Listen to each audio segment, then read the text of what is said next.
There. We did it. We're here. We made it. We made it. We made it. We made it. Good thing it's a shorter chapter. All right. Welcome, everybody. Thank you for sticking with us. More technical difficulties. You have no idea how many devices are laid out in front of us right now. Yeah, So it gets more complicated instead of less. But we are new here. and improved isn't always improved. It's But just we are new. Here. We are here. Just new. And we are grateful that you joined us. And we are going to move forward and dive into chapter 14. Thank you so much for being here. This is an exciting chapter to us, at least to me. So talks about two of my favorite subjects, food and animals. So I was hearing an echo or something. Yeah, I think. we got an echo going here, so we got to try and figure that out. So, all right. Hopefully that's better. So let us know if you can still hear us. Yep, that's on my phone. All right. Now I think we're good. So just give us a thumbs up if you can still hear us. And every chapter is exciting to me. I can't disagree with you, Maria. Can't disagree with you. So, but this is a fun one. So, since we're running a bit behind, we are not going to waste too much time. But real quickly, I did not put the slide in, but remind everybody who's local here in the Long Beach area, this Saturday, 2 days from now, December 13th, we are going to be doing our Christmas caroling event. Leaving from Cozy Crepes Cafe in put the slide in there. I forgot it.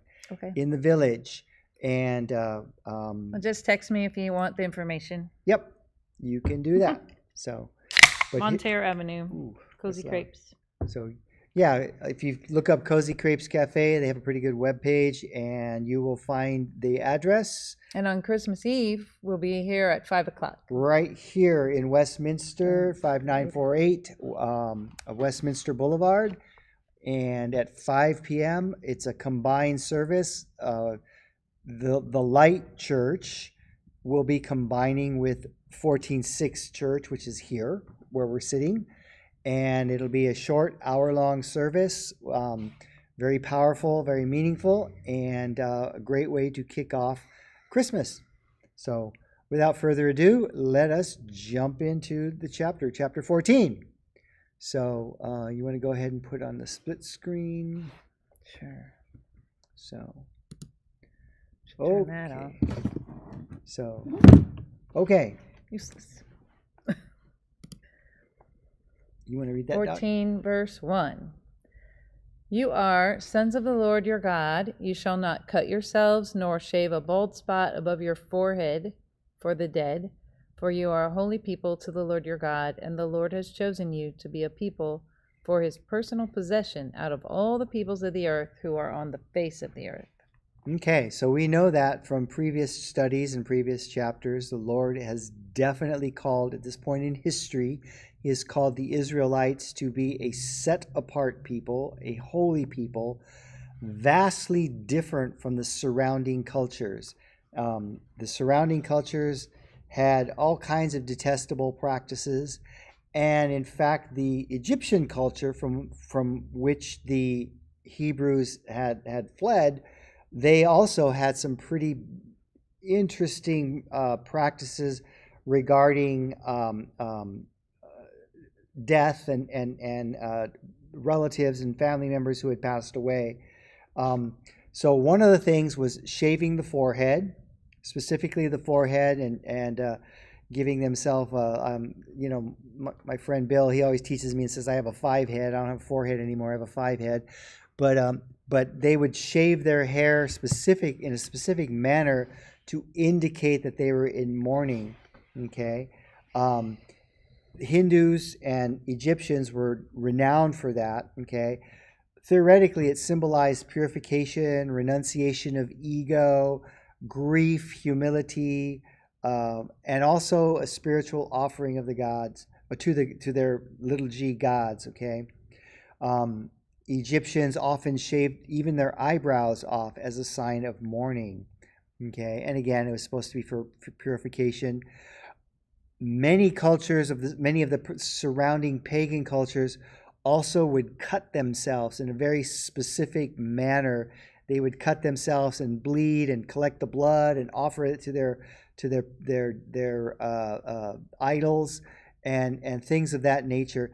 And God is saying, you are not like those people. Do not do that. You don't do that. So it's pointless and it's meaningless. So do not do that. Okay, you are different. Okay, then we move into the I was going to say the meat of the chapter, but that would be kind of a really bad pun. Mm-hmm. But we're moving into the heart of the chapter. Okay, and that is on dietary restrictions. Now we've covered dietary restrictions back in, what was it, Leviticus? Yeah, Leviticus. Mostly. Mm-hmm. Yeah, but here it's reiterated. 11. Yeah, Leviticus chapter 11. We talked about it, and we are going to talk about it again. You want to read that? Sure. You shall not eat any detestable thing. Okay, detestable thing. Okay, that doesn't mean detestable here. It doesn't mean things that you don't have an acquired taste for. Okay, a lot of people think broccoli is detestable. A lot of people think Brussels sprouts are detestable. That's not what we're talking about here. Okay, we are talking about items that were dietary items that were strictly forbidden by the Lord for the Jews to eat, and that's still carried on in Jewish culture today. There are things that are considered kosher and things that are considered not kosher. And kosher extends into how things are prepared, not just what they are, but how they're prepared. So I found this kind of cool chart, kind of a good summary, but we're going to take a deep dive into that. If you can see that chart, you can see that there are quite a few things that non-Jews do eat, but are considered non-clean at this point in history. Again, when Jesus came, now there are people out there that will argue that these laws are still in effect. However, Paul wrote extensively on this, and there was the vision. I think it was Peter's vision that said it's okay to eat. You can eat these things now. Okay, Jesus gave the go-ahead. Okay, but there are still people who will argue, no. But that's not what Scripture tells us, and we always refer to Scripture over tradition. So here we go. Okay, verse 4. Verse 4. These are the animals that you may eat: the ox, the sheep, the goat, the deer, the gazelle, the roebuck, the wild goat, the ibex, the antelope, and the mountain sheep. Okay. And any animal that has a divided hoof and has its hoof split in two and chews the cud, among the animals, that animal you may eat. Okay. This is where it gets interesting because, of course, we have modern taxonomy. Okay. We have the Linnaean form of taxonomy. Okay. But that wasn't devised until, I think it was like the 1700s. Something like that. Yeah, the 1700s. So, so people argue extensively. They argue like, well, that doesn't fit into a ruminant category, or that doesn't fit into the genus of well, those categories did not exist, and the culture of the day, these categories had as much validity as genus, species, family, kingdom do today. Okay, they serve their point. Notice that at a quick cursory glance, which we'll come back to, that these are all essentially ruminant animals. By modern standards, we would say they're ruminant animals, which means I'll defer to the veterinarian to explain ruminants. Oh, just means they have 4-chambered stomach. So they have a very specialized digestive system that we call a 4-chambered stomach, but that allows them to digest. Actually, it allows them to house bacteria that can digest things that we as omnivores can't digest: grasses, Paper even. Plants, paper. Because paper is made of trees. Is made of trees, from trees, yeah. So Things basically very high fiber. So basically they're big fermenting factories, these type of their animals. Their stomach is a fermentation vat. It's a giant fermentation vat. Pretty much. Okay, and it's actually the bacteria that are doing the digesting, and then the animals are benefiting from the byproducts of that digestive process. It's actually extremely fascinating. Okay, but for purposes of this study, without getting too science geeky on y'all, so these animals are ruminants, but there's a specific narrowing down of what ruminants, because not all ruminants are on this list, and the criteria is expelled out in more detail in verse 6. Divided hoof, okay, and choose the cud, okay, and cud is partially digested material, plant material, that's regurgitated to be chewed, and chewing actually breaks it down even further. It actually breaks down the cells of the plant material, and mixes it with enzymes and so on and so forth, so that it can be even further processed. Okay, so wow, more than you ever wanted to know about cow spit, but yeah, there you go. So the description is that it has to have both parameters, so right. The split hoof and choose the cud, because pigs have split hooves, but right. They don't chew a cud. So yeah, we'll talk about that. They're not ruminants. So yeah. so that's where it's gonna helps you delineate what is acceptable. Both criteria have to be make met. it acceptable. Yeah. This is from actually from a Jewish site. It's actually a Jewish site that many Christians use when they're trying to understand Jewish traditions. Okay, so it's a really good site, Chabad.org. Okay, and this commentator writes that the hoof has to be split entirely, meaning you should know. Yes, this is how they describe it. Why a split hoof? What does a split hoof symbolize? That you shouldn't be going through the motions of love and fear superficially. That's how they interpret a split hoof. One side is love, one side is fear or respect. Okay, but it has to be the hoof has to be split in its entirety, because there are some animals like camels where the hoof starts off splitting, but it doesn't split all the way through. Okay, but I thought this was just interesting that he said that the deeper meaning is that authenticity. You don't want to be half loving and half respectful. You need to be fully loving and fully respectful. That's how they explain the criteria for a split hoof, or the reasoning behind it.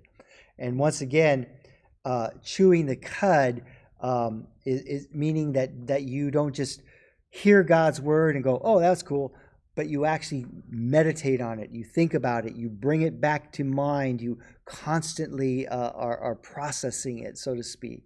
So I just thought that was an interesting spin on the Jewish mindset regarding this criteria. So verse 7.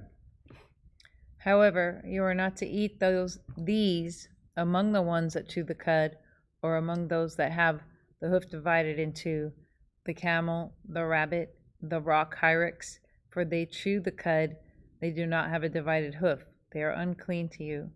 And the pig, because it has a divided hoof, but does not chew the cud, it is unclean for you.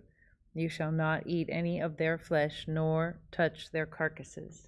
Right. Now, most people know that Jews avoid pigs, and there's a variety of reasons why they avoid pigs. Okay. Mostly this.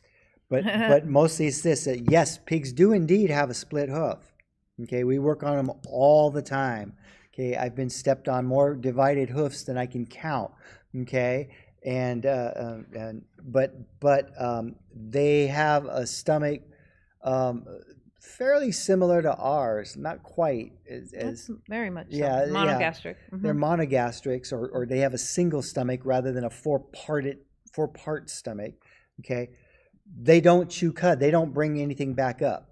Okay, pigs can vomit. Okay, but they don't regurgitate to process. Okay. Back in verse 7, the camel is one of those animals that the hoof is not cleanly divided. It starts off split, but it doesn't split all the way through like a deer or a cow hoof or something like that. Okay. The rabbit does not have a split hoof at all. It has feet. Okay. It has feet with toes on it. Okay. They don't actually chew cud. They ferment. Okay. But they don't chew cud. Okay. But rabbits have an interesting, not property, but interesting quality that they do is that they have bacteria in their gut, and they excrete specialized pellets, poop, at night that they re-ingest. And so they're doing something similar to what chewing the cud does, but not quite. And in fact, if they don't have access to those pellets for some reason, they'll die. Okay, they'll die. They need that recycled excrement. They need that to do that again. So God is very specific. Okay, essentially everything that we would call a deer or a ruminant with a divided hoof. So think of all of your antelope, or most of your antelope, your deer, animals of that nature. Those would be considered safe to eat. So Robin's asking, are there any verses that forbid cannibalism? Well, that would be murder. I mean, you'd be eating. Yeah. I mean, people don't have a split hoof or chew cud, so right. Human beings are definitely not on the approved list here. Right. Yeah. So, that may become more clear as we work through these verses, because you'll see that many of the animals that are forbidden are predatory and or, i.e., meat-eating animals, which would include omnivores, i.e., people. Okay. Right. So only certain mammals were allowed to be eaten, and the rule was simple. If an animal had a divided hoof, okay, and chewed its cud, it could be eaten. So horses have a single hoof. They have a single hoof, right. So they don't qualify. Okay, they don't chew cud. Yeah, they don't chew cud. They have a different anatomy. Yeah. So hindgut, right? Like a rabbit. So they have a monogastric stomach, and then they have the large cecum like a rabbit. So right. Horses and rabbits are more similar in their GI tract. Right. So for example, the camel, which we talked about, the rock hyrax, which sort of looks like a prairie dog, like a fat cross between a prairie dog and like a squirrel. Mm-hmm. They kind of, except they don't have a big fluffy tail. Okay. Right. Maybe a guinea pig and a prairie dog. I don't know. Maybe. Like I don't know. Yeah. Okay. And the hair and a rabbit are slightly different, but everybody kind of they're similar. They chew cud, okay, or they digest, but they actually have paws. Okay, they have feet. Okay. Right. So they're considered unkosher. And again, additionally, swine have a divided hoof, but they do not chew the cud, so they are also considered unkosher. Okay. Verse 9. These you may eat of everything that is in the water. Anything that has fins and scales you may eat. But anything that does not have fins and scales you shall not eat. It is unclean for you. So again, it's two parts that it has to have, like the split hoof and chew the cud. Mm-hmm. There has to have fins and scales. Right, fins and scales. There's lots of things in the water that don't actually have scales. Oh, so there's many things. Right. So having fins and here modern science, they just want to pick the Bible apart sometimes. People are annoying. But basically, because people go, well, sharks have scales, but they're not allowed to. we're talking about scales that can be easily removed by cleaning, like when a fish is cleaned and the scales come off easily. Shark skin, yes, technically they are scales, but they're a very specialized. It's a modified scale. They're it's modified not a traditional scales. scale. They're a completely different type of scale. And then there are scaleless fish like catfish. Catfish, eels, they do not have scales. They have skin but no scales. So the criteria is rather simple. Fins and easily removable scales. Boom. Okay? But anything that does not have fins or scales, which is actually the vast majority of ocean or aquatic dwelling organisms, are not edible. So I know some of y'all right now, you're going, oh, no lobster, no shrimp. That's right. Mm-hmm. No lobster, no shrimp, no clams, no mussel, no abalone, no crabs. Okay, none of that stuff. None of that stuff would be considered kosher. Okay, we'll talk a little bit more about it. Only certain creatures could be eaten. Sea creatures could be eaten. The rule was simple. Any water creature having both fins and scales. Okay, so no catfish, shellfish would be unclean, clams. I just said that. So moving on. Verse 11. You may eat any clean bird. All right. Okay, this gets interesting because there are a ton of birds. What makes a clean bird? We're going to find out. We're going to find out what makes a clean bird. Many people would say, well, birds are dirty all the time. They, I just walk out to my car in the morning and birds are dirty. Okay, and indeed, birds are messy. They're messy, but for purposes of this study, we're talking about birds that are considered kosher or edible. Okay? Verse 12. So these are the ones you shall not eat: the eagle and the vulture and the buzzard and the red kite, the falcon and the kite in their kinds, and every raven in its kind. Okay. So basically, you should start to be seeing a pattern here. You should start to be seeing a pattern. Predatory birds. Predatory birds, birds that eat. So birds that eat other animals. Birds that eat dead or live animals. And or scavengers. Okay, and or scavengers. Vultures, buzzards. I don't know why anybody would want to eat a vulture. Yeah. Vultures are repulsive. They're fascinating, but they are repulsive. Okay. Interestingly enough, though, this is how cool God is. Like he said, you can't eat these things, but check out how cool they are. Check out how I designed them. So he designed vultures and buzzards. Okay, and if you ever watched a Western movie and then they see the circling buzzards flying around, like, oh, somebody's going to die or somebody's dead, right? But these birds, their immune system is like off the charts. These guys can eat things that would just drop us in like 10 steps. But these guys, they get in there and they can eat dead things that are putrefying and fly away happy. Okay? So God, now remember, originally everything was vegetarian. Genesis tells us that everything was vegetarian. Okay? But God, in his wisdom and in his foreknowledge and in his amazing godness, okay, he put the hardwiring, the DNA in these animals such that buzzards and vultures can literally clean up, they literally keep the environment clean. God knew that death was a coming. Okay, and he designed these animals to do what they do, and they do it exceedingly well. Okay, but we, on the other hand, would potentially get very, very sick from eating these birds because they have essentially put their faces in places we don't want to venture. Okay, so God is saying, you stay away from these. You stay away from these animals. All of these animals are birds of prey. All of these birds are birds of prey and or scavengers. Right. Okay, and the list goes on. Not just birds of prey, but the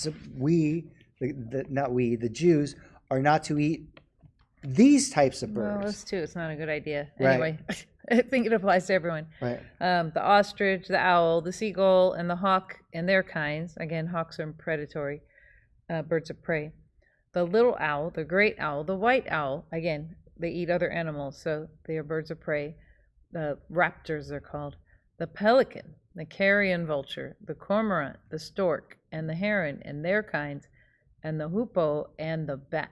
Right. A hoopoe is very similar to a roadrunner or a woodpecker. I think it's in the woodpecker family, okay, which is in a larger family. But roadrunners and hoopoe are they kind of they're in that family. Yeah, and they'll eat snakes and things like roadrunners will. They'll eat snakes and other animals. Yeah, so again, they eat other animals, and then bats are not actually birds at all. Right. Technically, they're flying creatures, but they eat. And actually, bats are a very common, now we know, carrier of rabies. You know, so they can carry diseases that can kill you. So it's just better not to be messing around trying to catch one and eat it and handle it, because it can have rabies virus. Right. On its nails or something, and then you get scratched and then you die. So. There are cultures that do eat bats. There are cultures that eat virtually all of these things, right? Sure. Not a good idea. Not a good idea. Because again, keep in mind the beginning of the chapter, in context, God is like, you are to be different from the cultures around you. Okay. Again, all of these animals are predatory in nature, okay, and or scavenger. Ostriches aren't predatory. Okay, they also have a pretty amazing immune system. Yeah, they're just crazy. Yeah. I mean, I guess it'd be quite the drumstick from an ostrich, I guess. Right. But yeah, I don't know. Yeah. But Rich was asking about octopus. We might get there. We'll see. We're not there yet.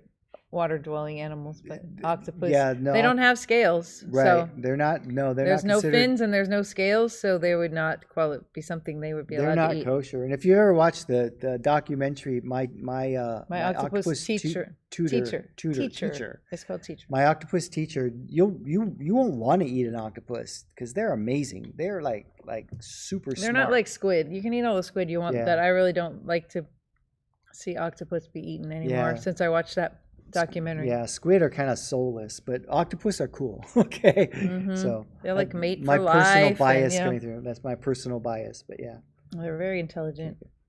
So it's to break it down a little bit further. The birds described fall into three categories: predators, which we talked about, because they eat blood and flesh; scavengers, because they were carriers of disease, or potentially dangerous foods such as shellfish. Okay, because they can carry diseases. You know, like the old adage, you don't eat mussels or oysters in months that have an R in them. So, but even beyond that, sometimes you can get really, really sick from eating these animals. So, here's a quick modernized list of unclean birds. All the ones that we just mentioned, unclean again. Okay. This was off of a Jewish website, just lest there be any doubt. Okay, but birds of prey, parrots, pelicans, penguins, okay, roadrunners, vultures, woodpeckers, not to eat any of those. Okay, and then verse 19. And all the swarming insects with wings are unclean to you; they shall not be eaten. Okay, now.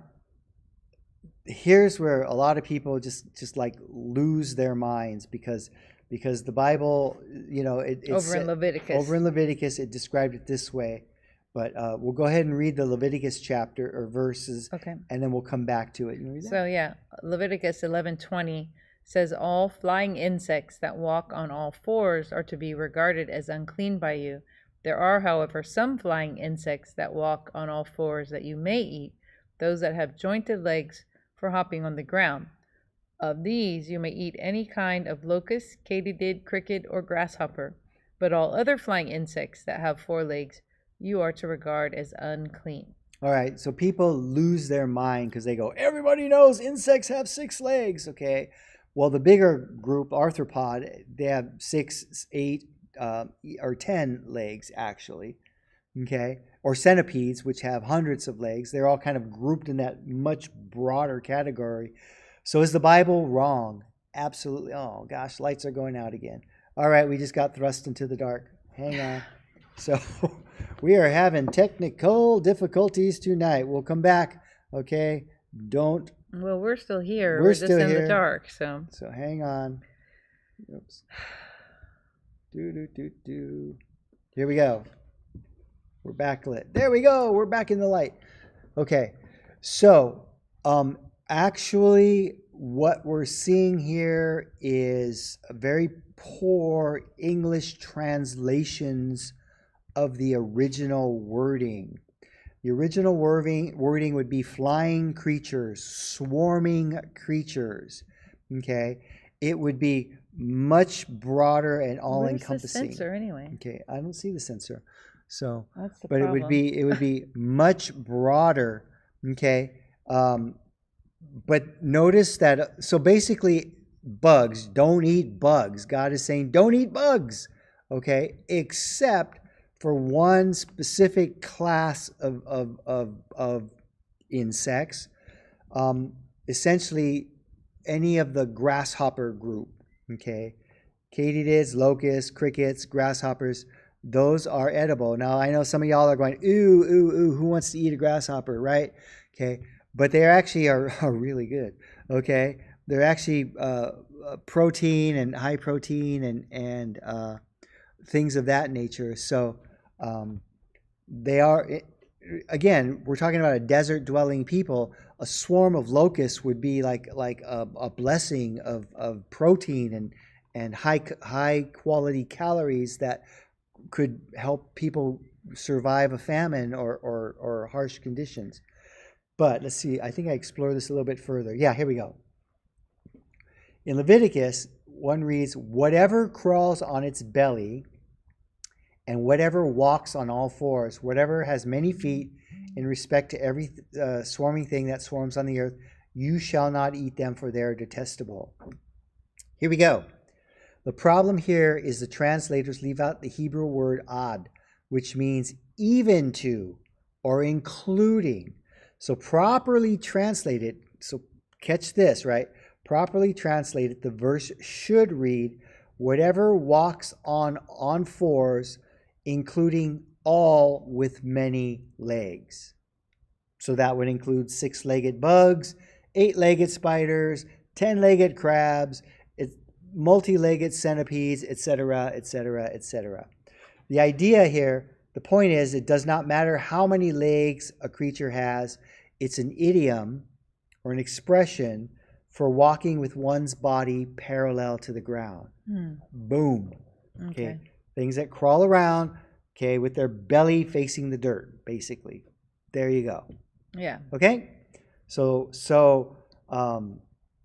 as amazing as our English translations are, sometimes they don't get them right. Sometimes they don't get it right. We just talked about this, and we talked about it last year extensively. We're in the Christmas season, and the passage, there was no room for them at the inn, right? We've spoken extensively. We're going to digress for a second, but the word that's translated inn has nothing to do with what we think of as an inn, right? Okay, Bob Newhart and his wife Joanne at the desk, front desk. No, no, the word was mistranslated. It actually just means guest room. Right. Means upper guest room. Kataluma means guest room. Yeah. So a completely different word is used if you're describing a commercial inn, right, where guests would pay to have a sleeping accommodation. Like in the Good Samaritan, that account, which is also recorded in Luke. Yes. There's a different Greek word for the innkeeper that the Good Samaritan paid to have the man who was beaten cared for at, because that's a commercial inn. A Kataluma is a guest room. Right. At that not every home, but many homes had. Right. But because of the census, there was no room for them in the Kataluma, right, the guest room. So we would call it an ADU by today's standards. Right, yeah. So anyway. So, yes, Brian, that's correct. The roadrunner, the coyote cannot eat the roadrunner. Nope. Well, he can because he's a coyote predator. Can. We just can't eat the coyote. We can't eat either one of them. But I guess the coyote could eat the roadrunner. If he's Jewish, the coyote could not eat the roadrunner. You're correct. If it's a Jewish roadrunner or coyote, I'm not sure though. Right. So, and then Robin said, does this include escargot? Well, Correct. Yes, it does include escargot. We cannot eat escargot. Yeah, Jewish people cannot eat escargot. Right. Cannot eat because snails are definitely, well, I mean, they're not really covered by what we've talked about so far, but it crawls along the ground. It crawls on the ground. It doesn't have legs, but but it doesn't have scales. It doesn't have fins. I mean, because there are marine snails, there are water snails, and then there's ground snails. So right, whatever crawls on its belly, and I mean, technically, I know it's crawling on a foot, but yeah, it nonetheless it doesn't have jointed legs or anything, but it is crawling on its belly. So its belly is like parallel to the ground. Yeah. Verse 20. You may eat any clean bird. Any clean bird. Here we go. Let's see what that is. All right. What does that mean? Modernized list of clean birds. Chickens, doves, ducks, geese, grouse, pheasants, pigeons, quails, songbirds, and turkeys. Right. There are songbirds that sadly are eaten. Okay. Mm-hmm. People do eat sparrows and things of that nature. Of course, those birds that wake you up every morning when you don't get woke up, that songbird definitely get eaten. Right. Okay. But that rooster that crows definitely gets eaten. Yeah. Definitely a much smaller list, right? Much smaller list. But these are the birds that can be eaten. You can have grouse nuggets, pheasant nuggets, pigeon nuggets. There you go. Okay, verse 21. You shall not eat anything which dies of itself. You may give it to the stranger who is in your town, so that he may eat it, or you may sell it to a stranger, for you are a holy people to the Lord your God. Okay, now before you go like, oh, that's kind of underhanded. I'm going to find a dead animal. I'm going to just butcher it and sell it to that unwitting dupe that walks down the road here. No, what stranger here is talking about non-Jew. Right, a foreigner or somebody who would not perhaps not have the same concept of not eating something that recently died. Okay. But again, God makes it very clear why, while you are a holy people, you're a set apart people. So even though it may be acceptable in other cultures to eat something that recently died, you do not do that. Now, obviously, in modern science, we know that there are a multitude of reasons that you shouldn't eat something that you just find dead, roadkill, I guess. I mean, I guess there are people who eat roadkill, but... Mm-hmm. But if you stumble, at the Newhart, Daryl and his brother, other brother Daryl, Larry and Daryl, they ate roadkill. They ate roadkill all the time. Yeah, they're talking about the cafe they were trying to take over. That's not technically dying of itself. We've been seeing that too often lately. But it's something that an animal that passes away or something like that. In other words, the Jews were required to humanely, if I can use that term, slaughter an animal themselves. So they knew the chain of custody. Right. Well, and they knew the animal hadn't eaten, but if they went out to the field and the old cow was dead, right, that they knew was old, right. I mean, then God's saying, well, you don't have to just burn it and destroy it and no one can benefit from it. Right. You can pass it to someone but since they didn't slaughter it, they didn't offer it as sacrifice, so they weren't the ones who prepared it for consumption, they were not allowed to eat it themselves. Exactly. But they could sell it. So what comes to mind is like a cow in the field struck by lightning. You come out in the field, it's a dead cow. Right. You cannot eat that cow, but odds are, if you're a farmer, you're going to know that cow was probably hit by lightning, right? And you could sell it to a non-Jew. Okay. Verse 21.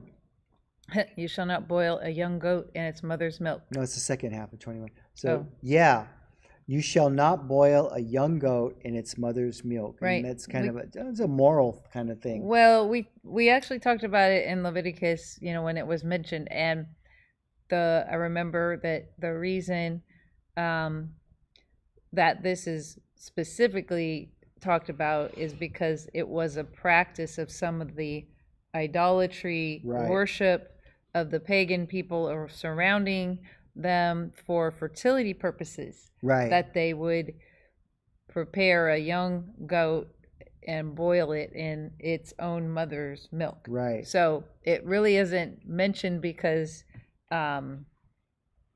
like you can't put meat in milk of any kind. It's mentioned the young goat in its mother's milk, and that's because that was a common practice to try to worship their gods for fertility. It had cultic meaning. Right.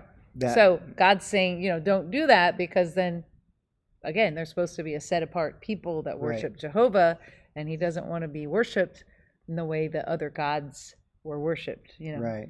So that's what, but I was listening to Damian Kyle, and he was talking about this point, and he goes, so what's really interesting is that I think he was talking about in Israel today, I don't know if it's just Jerusalem or all of Israel, but anyway, one of his trips over there, he said they have taken this and separated all meat from all dairy. Right. And so much so that, like, in the morning when you get breakfast, you can only have dairy items. And then in the evening or afternoon when you're getting a meal, there will be meat items, but there will be no dairy, no cheese, no anything. So you cannot get a cheeseburger. He said that was the point of the picture. That's why you put the picture there. You cannot get a cheeseburger in Jerusalem or in Israel. Right. Because they feel like they've interpreted this as, and they've made this whole thing, like, no, and they'll even serve it on different plates, like if they're going to serve, they won't serve it at the same meal. And then if they did, for some reason, it would be totally like different plates. The dairy is only, certain plates are only used for the dairy items, and then certain plates for the meat items. Right. And he's like, that's really not what the Word of God says. No. It does not say, but it's part of the culture now for so long. That I know that's sad. Isn't that it's sad to me that they cannot have a cheeseburger? Right. I love cheese. I love cheese, and I love cheese on meat. Right. So we have a confession to make. So we're the other day we just both we haven't had a cheeseburger in hungry. Months, right? So we went to Jack in the Box of all places. That's my favorite. And we got a lettuce wrap, no bun. We got a lettuce wrap ultimate cheeseburger, and we just pulled over to the side of the road. And we just made a mess. We were just. I wasn't that messy. You were messy. He was messy. Oh, but I just enjoyed it. It tasted so good. So anyway. Well, earlier the same day, we ate a lettuce wrap Chick-fil-A sandwich or something like that. So we just had a pig out. We haven't eaten out like that in a long time, but it just so happened. And then one day we had to do 2 fast food drives. It was funny. 2 fast foods in one. But anyway, we digress. But ultimate cheeseburger at Jack in the Box is really good. Lettuce wrap is even better. It's messy, but it's good. Mm-hmm. Verse 22. You shall certainly tithe all the produce from what you sow, which comes from the field every year. Okay, so this is an admonition. You need to tithe. Again, this is to support, as we'll see here in a minute. This is to support the Levites and the greater community. Right. So tithing is a huge part of it. So whatever you produce from your field, a portion of that, tithe literally means 10%, a portion of that is to be set aside that will go to the Levites and to support the community in that regard. Verse 23. You shall eat in the presence of the Lord your God at the place where he chooses to establish his name, the tithe of your grain, your new wine, and your oil, and the firstborn of your herd and your flock, so that you may learn to fear the Lord your God always. So again, you bring this in as an offering. This is cool. You bring this in as an offering. You present it, but a portion of that, when you're there, it's a worship time. It's a time of worship, and you partake of what you brought. And it's a time of fellowship. And it's a time of fellowship. This is what we talked about in Leviticus when God was spelling all this out. It's like the church potluck is biblical. God wants to have a meal with you. It talks over and over again in Scripture about he sets a table for me, in Psalm 23, in the presence of my enemies, right. So part of the reason you go, gosh, well, why did they have to bring it to specified places, right? Well, here's why. Because there's always a danger that Canaanite deities might be honored at harvest time, right? To avoid this, insistence is here made that any religious ceremonies associated with the harvest and with tithing should be conducted at Yahweh's sanctuary and not at some pagan sanctuary, which could be outdoors, could be just a spot in the fields or something like that. So this way it assured the people's minds were focused on Yahweh and not some false idol. Verse 24. But if the distance is so great for you that you are not able to bring the tithe, since the place where the Lord your God chooses to set his name is too far away from you, when the Lord your God blesses you, then you shall exchange it for money and bind the money in your hand and go to the place which the Lord your God chooses. Okay, and this is very practical. If so the you people don't have to too bring far the away, animals all the time. Right. If you're too far away to bring the physical offering, exchange it locally so that it can go into the community and be useful. Exchange it for money and then set that money aside. And when you do go to the temple to worship, you bring it with you. Okay. Right. And you may spend the money on whatever your heart desires, on oxen, sheep, wine, other strong drink, or whatever your heart desires. And there you shall eat in the presence of the Lord your God and rejoice, you and your household. So that became the practice of them having animals to sell at the temple or the tabernacle. Right. So that the people who came from a distance, then they would purchase the animal and then they would offer it and then consume it with the Lord. And when it says whatever your heart desires, it's always within the constraints of what's kosher and what's not kosher. Right. So again, it's like, well, I'm going to have me a pig. No, it's always within the greater context. So don't make that mistake, okay? A perfectly legitimate way of making pilgrimage manageable. And it continued on to the New Testament time. And just as Gay said, this explains why there were money changers and people selling animals in the temple. Right. They had corrupted it. Right. That wasn't completely biblical. It was actually biblical, but they were overcharging and things like that. So they had abused what God had set aside. Oh, we're almost done. Also, you shall not neglect the Levite who is in your town, for he has no portion or inheritance among you. And at the end of every 3rd year, you shall bring out all the tithe of your produce in that year, and you shall deposit it in your town. And the Levite, because he has no portion or inheritance among you, and the stranger or foreigner, the orphan and the widow who are in your town, shall come and eat and be satisfied, in order that the Lord your God may bless you in all the work of your hand which you do. Again, you give and the Lord blesses. Right. You give and the Lord blesses. Last comment.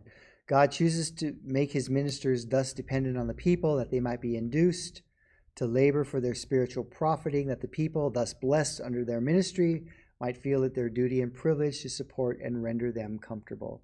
In other words, the people bless the ministers, the ministers bless the people, and you have a harmonious culture. So we did it. We're at the end of the chapter, and we are out of time. Thank you for joining us. It's been a long time since we did one chapter in 1 week. I know. And we even had technical difficulties. So God is good. So if you have any questions, read this chapter over. And if you have any questions or comments about it at the beginning of next week, hopefully we'll start on time and we can dive into those questions or comments that you have. But please come and join us Saturday. This Saturday, the 13th at 6 o'clock is when the caroling portion will start. We'll go leaving the cafe between 6 and 10 after 6 or so and go around the neighborhood for 30, 45 minutes and then come back to the cafe and we'll have hot cocoa. There will be beverage menu for sale at the cafe, but not their food. We're encouraging everyone to bring their favorite Christmas treats or bring something to share. We're just going to let the staff join in with us this time. And we will do some singing of Christmas songs and open mic night. If somebody signs up to share something, we will do that from 7 to 8. So please feel free to join us at Cozy Crepes, or if you want to come to Christmas Eve at 5 p.m. here in Westminster, 146 Church, we'd love to see you on the 24th at 5 p.m. Love you guys. Hopefully we'll see you next week. Hopefully sooner. Bye. Bye.